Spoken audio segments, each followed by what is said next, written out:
O que acende a sua vontade de começar algo? Tem uma faísca em você que te chama para empreender, investir, dar novos rumos para sua vida. E para todos os seus começos, você pode contar com Santander Select.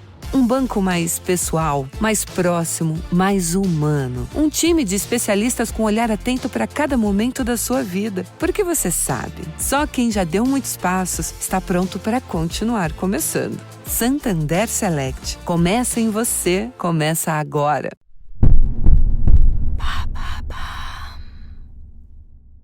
Qu'est-ce que la méthode Bisou qui permet de lutter contre l'achat compulsif? Merci d'avoir posé la question. Vous venez de voir une magnifique paire de mocassins en cuir marron sur votre fil Instagram. Vous en avez déjà 2 paires, mais celle-ci est particulièrement incroyable.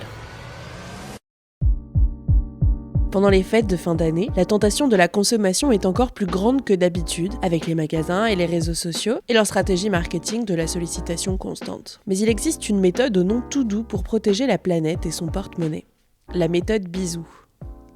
Ça sort d'où cette méthode? Ce sont 2 autrices et blogueuses françaises militantes pour l'écologie qui l'ont développée. Herveline Giraudot et Marie Dubois ont réfléchi à une méthode facile à retenir, simple et joyeuse pour consommer plus minimaliste et durable, sans être paralysé par l'éco-anxiété. Elles la développent dans leur livre « L'abus de consommation responsable rend heureux », sous-titré « La méthode Bisou, la première méthode efficace pour se libérer de la surconsommation », publié en 2020. Dans Bisou, chaque lettre correspond à un concept. B-I-S-O-U, besoin, immédiateté, semblable, origine, utile. Concrètement, ça veut dire quoi? C'est en fait un guide de questions à se poser quand on s'apprête à acheter quelque chose. Il suffit de suivre l'ordre des lettres.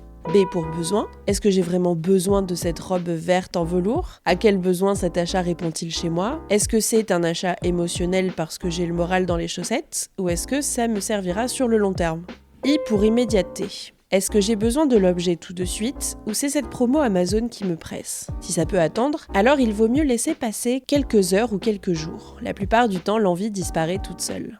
S pour similaire ou semblable. Est-ce que j'ai déjà un objet semblable qui remplit les mêmes fonctions ou a les mêmes fonctionnalités? Vous craquez pour un pull blanc, mais vous en avez déjà un en couleur crème avec quasiment la même coupe.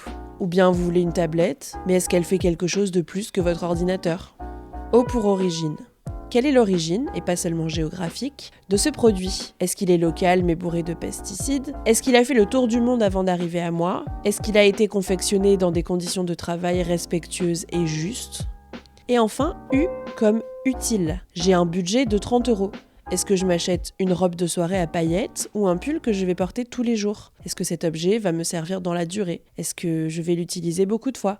Mais alors je n'achète plus jamais de robe de soirée ou de nouvelles cravates? Si, bien sûr, on peut. Les écarts ne sont pas interdits, mais le but de la méthode Bisou est d'établir une ligne de conduite claire pour que la norme soit la consommation durable, avec quelques exceptions. Pour les articles qu'on utilisera moins, on peut privilégier la location, la seconde main, ou même l'emprunter à un ou une amie. Voilà ce qu'est la méthode Bisou.